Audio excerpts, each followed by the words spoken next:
Criminology student patay matapos namang mahulog sa bangin ang sinasakyang motorsiklo sa Bontoc Mountain Province. Kasama natin sa balita si Idol Noli Christian Salio ng IFM Baguio.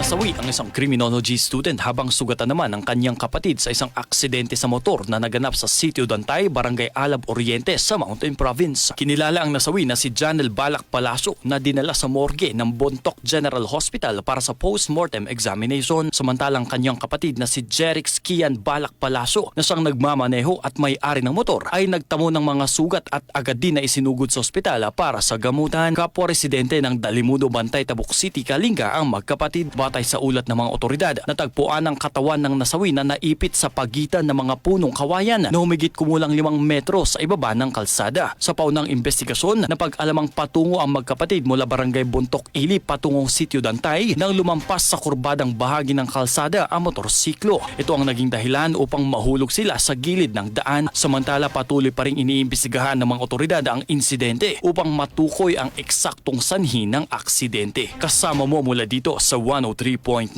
IFM Baguio, ito si Idol Noli Christian Salio, Tatak RMN. RMN Network News.